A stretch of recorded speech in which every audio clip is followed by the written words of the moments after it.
दोस्तों, आज सुबह बारामती में जो खबर सामने आई उसने पूरे देश को झकझोर दिया। महाराष्ट्र के उप मुख्यमंत्री और राष्ट्रीय राजनीति के प्रभावशाली चेहरे अजीत पवार का विमान लैंडिंग के दौरान क्रैश होना और इसी के साथ ही दर्दनाक हादसे में बुरी खबर का आना, उनका अलविदा कह देना। उस वक्त जब अजीत पवार मुंबई से बारामती अपनी चुनावी बैठकों के लिए या चुनावी परिणाम जो भी आए उस कार्यक्रम में जा रहे थे, प्लेन जैसे रनवे के पास आया वो संतुलन खो बैठा। लगभग 100 फीट पहले रनवे को छूने से पहले दुर्घटनाग्रस्त होना, भारी आग के लपेटों में आना। प्रत्यक्षदर्शियों ने बताया कि विमान में विस्फोट और कई एक्सप्लोजन्स हुए और घटना स्थल पर लोग भयंकर आग और मलबे को देखकर स्तब्ध रहे। यह लेजर जेट 45XR मॉडल का निजी चार्टर विमान था। इसमें अजीत पवार के अलावा अन्य लोग भी सवार थे। मौके पर पहुंची आपातकालीन टीम ने बताया कि विमान पूरी तरह क्षतिग्रस्त है और कोई भी यात्री सुरक्षित बाहर नहीं निकल सका। इस हादसे की खबर आते ही पूरे देश सहित महाराष्ट्र में शोक की लहर दौड़ गई। हर तरफ सवाल है, हर तरफ खामोशी है। प्रधानमंत्री मोदी के साथ कई केंद्रीय नेताओं और विपक्ष के नेताओं ने भी के निधन पर गहरा दुख जाहिर किया, शोक व्यक्त किया।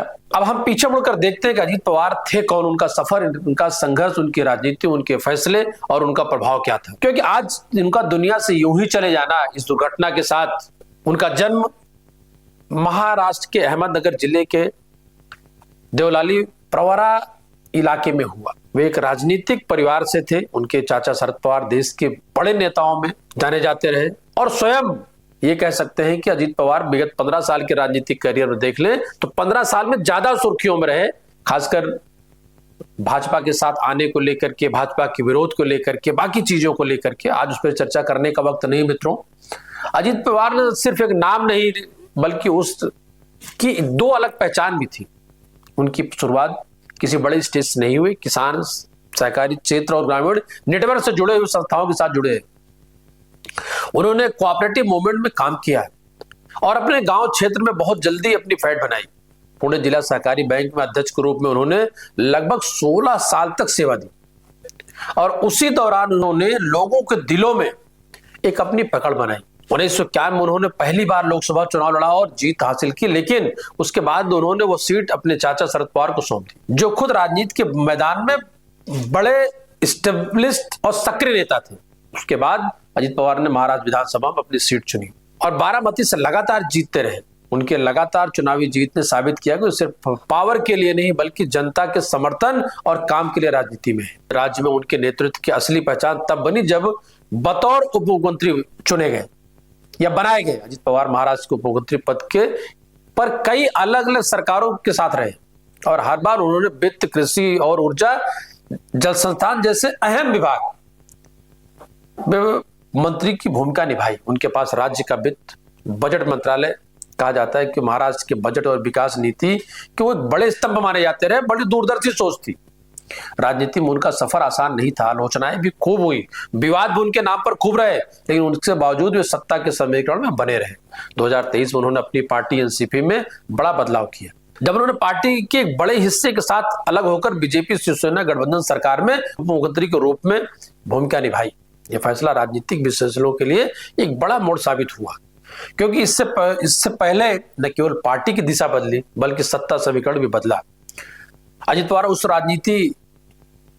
रणनीति के नाम थे जिसमें प्रतिरोध, रणनीति और निर्णायक फैसले एक साथ साथ पहले चला करते थे। उनके समर्थक उन्हें एक सख्त लेकिन काम करवाने वाले नेता के रूप में देखते थे, जबकि आलोचक कहते थे कि उनकी शैली कभी कभी कठिन और विवादास्पद भी होती थी। उनके व्यक्तिगत जीवन में वे सार्वजनिक दिखावे वाले नहीं थे। उनका परिवार, पत्नी और बच्चे राजनीति से जुड़े रहे, लेकिन हमेशा अपनी पॉलिटिकल जिंदगी के साथ निजी जीवन का भी वो संतुलन बनाए रखे थे। आज जब हम उनके निधन की खबर सुनते हैं तो सिर्फ एक नेता का खोना ही नहीं था, वो महाराष्ट्र की राजनीति का वो हिस्सा था जिसे कई दशक से जनता पार्टी, सत्ता दोनों एक बड़े हिस्से के रूप में देख रही थी। उनका जाना सिर्फ एक नाम का अंत नहीं है बल्कि सत्ता में एक अनुभव, एक निर्णय और राजनीति की एक कला का अंत हुआ है। क्योंकि शरद पवार इतने बड़े चेहरा थे, मराठा मानुस, उनके भतीजे से हट करके अजीत पवार अपनी एक पहचान बनाए रखना। महाराष्ट्र की राजनीति के आगे समीकरण कैसे हो गए, गठबंधन के मुद्दे पर उनके फैसले कैसे हुआ करते थे, उनके तरीके को आगे कौन कैसे बनाएगा, कौन आगे लेके जाएगा, ये सब तो बात की विषय है मित्रों। पर जनता के बीच उनका नाम हमेशा याद रखा जाएगा। एक ऐसा नेता जिसने सिर्फ पद नहीं संभाला बल्कि सत्ता के फैसलों को दिशा दी, सत्ता की राजनीति को चाल दी और जनता के समर्थन से एक लंबा सफर तय किया। आज जहां देश शोक में है वहीं हर दिल में एक बड़ा सवाल भी है, अब अगला अजीत पवार कौन होगा? महाराष्ट्र की राजनीति की दिशा बदलने वाला अगला चेहरा कौन बनेगा? क्या कोई ऐसा नेता आएगा जो उनके जैसा संतुलन, अनुभव और सत्ता की कला लेकर आएगा? ये सवाल कठिन है, लेकिन एक बात स्पष्ट है, अजीत पवार का नाम, उनके किए हुए काम हमेशा उनकी राजनीति, उनके नहीं रहने के बाद एक इतिहास होगा महाराष्ट्र की राजनीति में, देश की राजनीति में, जो दर्ज होगा, जिसे लोग याद करेंगे।